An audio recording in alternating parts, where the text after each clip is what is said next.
আমাদের দেশের মধ্যে যে ইউনিটিটা আছে কাইন্ডলি সেটা নষ্ট করেন না।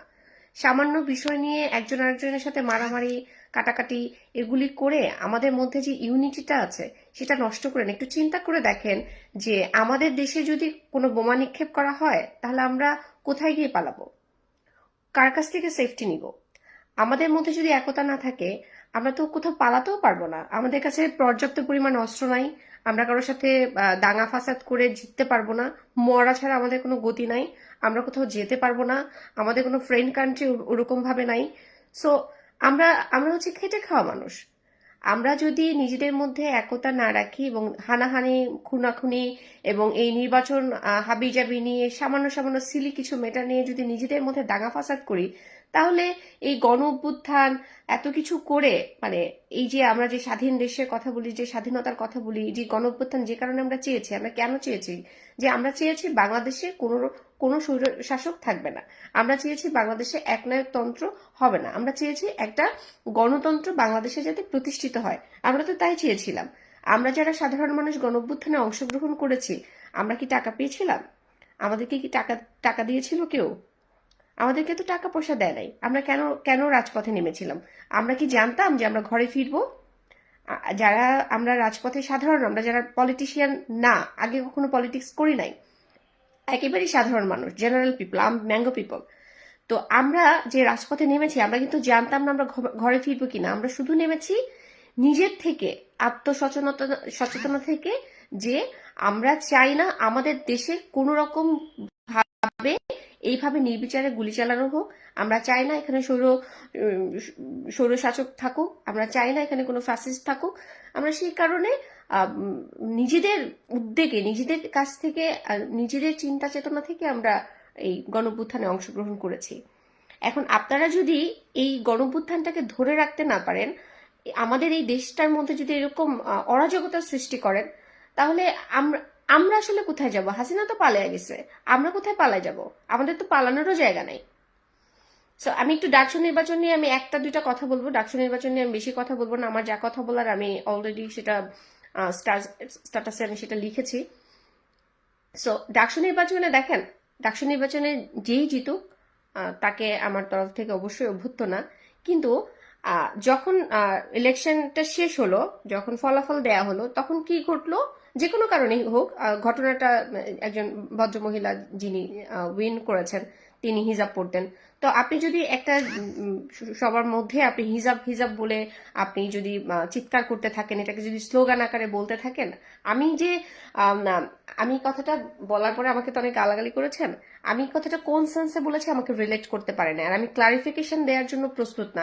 আমি যখনই যা কিছু ঘটেছে সেটার কোনো ক্লারিফিকেশন দিতে আমি কখনো আসি নাই। ইনফ্যাক্ট এখন আমি কোনো ক্লারিফিকেশন দিতে আসছি না। আমার কাছে জাস্ট মনে হয়েছে নিউজ টিউজ দেখছি, ভালো লাগছে না, আমার কাছে মনে হয়েছে যে কিছু কথা বলা উচিত, সেই জায়গা থেকে আমি কথা বলছি।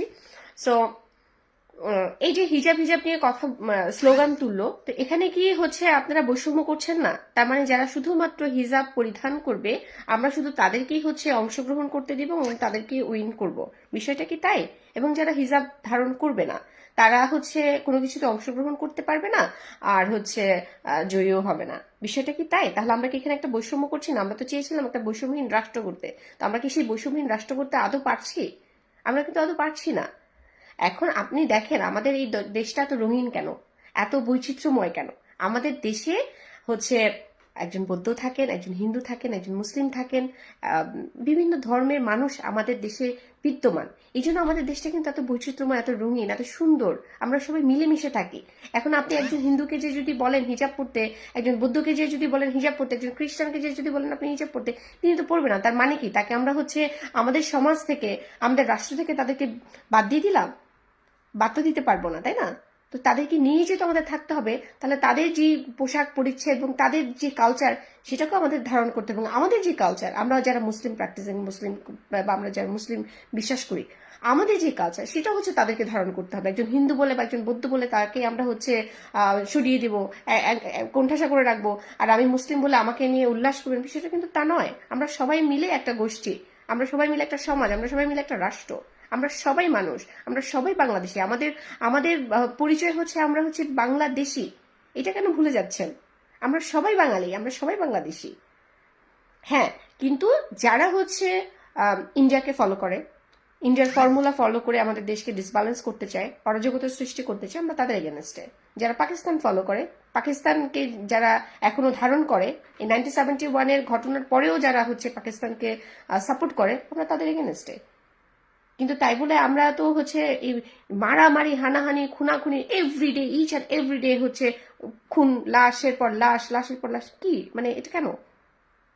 আমি, আপনারা আমাকে কি কি বলছেন?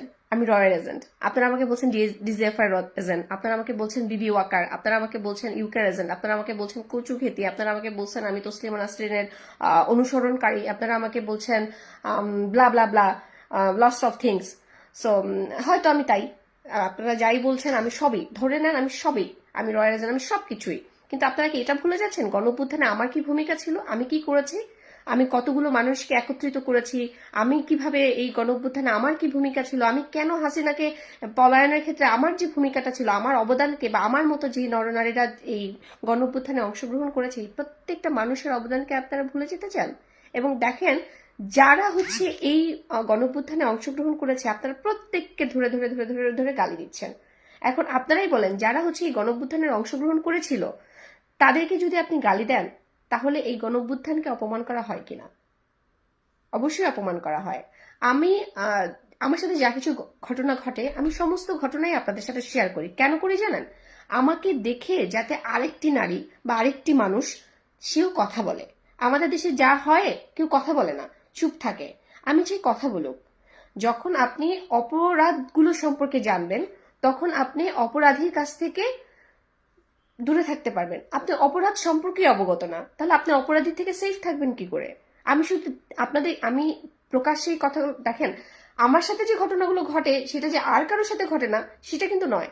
আমার সাথে যে ঘটনা ঘটে সেটা সব শ্রেণীর, সব প্রফেশনে, সব মানুষের সাথে এই ঘটনাটা ঘটে, বিশেষ করে নারীদের সাথে ঘটে। কিন্তু কেউ বলে সমাজের ভয়ে, কেউ বলে না। সমাজের ভয়ে, পারিপার্শ্বিক ভয়ে, পরিবারের ভয়ে, এই কথাগুলো আমি প্রতিদিনই আপনাদেরকে বলে থাকি আমার সোশ্যাল মিডিয়ার মাধ্যমে। কেউ বলে, কেউ বলে না, আর আমি হচ্ছি একটু ঠোটকাটা, আমি বলে থাকি। সো এটা এটা যদি আপনার কারোর দৃষ্টিতে এটা খুবই দৃষ্টিকটুর, খুবই ভালো না, অশালীন, কারোর দৃষ্টিতে এটা অবশ্যই একটা বার্তা। সো যেই সেটা সংখ্যা কম হতে পারে, ধরেন 1% নারী হচ্ছে আমার দ্বারা উপকৃত হলো বা তারা বলতে শিখলো, এটাই হচ্ছে আমার অ্যাচিভমেন্ট। আর যেই 99% নরনারীরা আমাকে গালিগালাজ করলো, আমি জাস্ট অপেক্ষায় থাকলাম কোনো একদিন আসবে যেই দিন তারা আজকে যারা আমাকে নিয়ে সমালোচনা করছে, কোনো একদিন আসবে তারা এটাকে নিয়ে আলোচনা করবে। সো এনিওয়ে, আমার কথা বাদ দেন।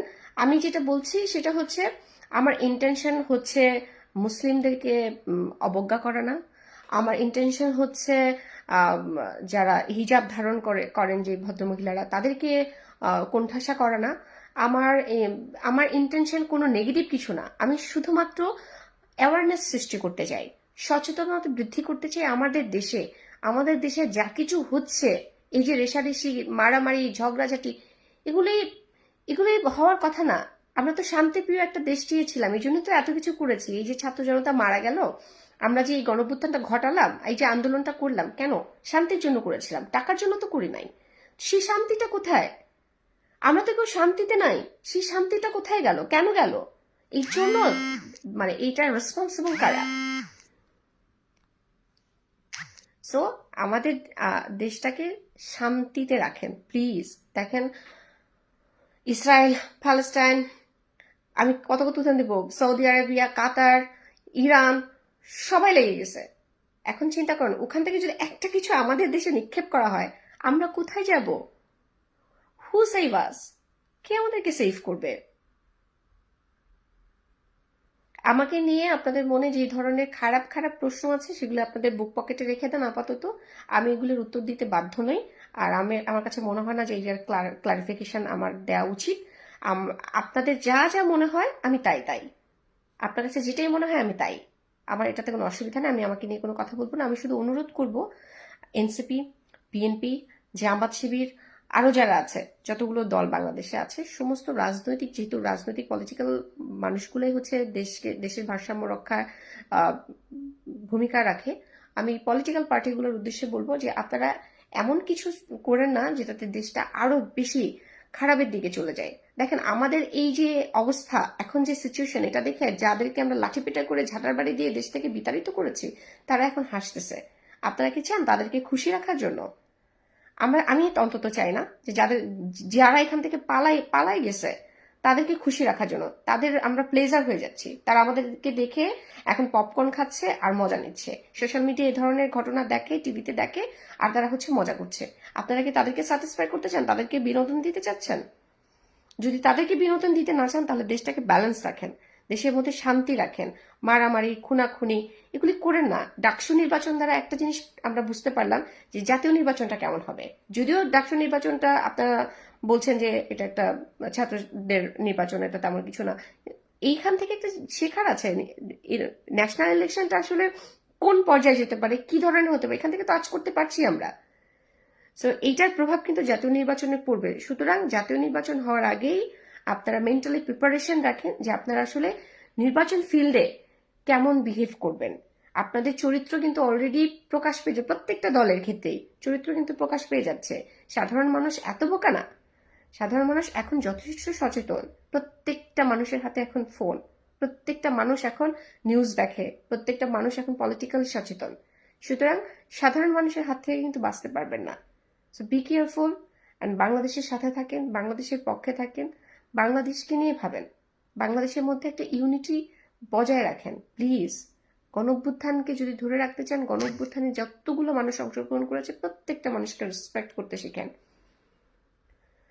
Thank you so much. অনেক বকর বকর করেছি, আমার কথায় কেউ হার্ট হলে I am sorry for that, and I am sorry আমি কমেন্ট পড়বো না, মানে পরে পড়বো, নট নাও। আই থিঙ্ক আমাকে অসংখ্য গালিগালাজ করা হয়েছে। It's fine for me. Have a good night.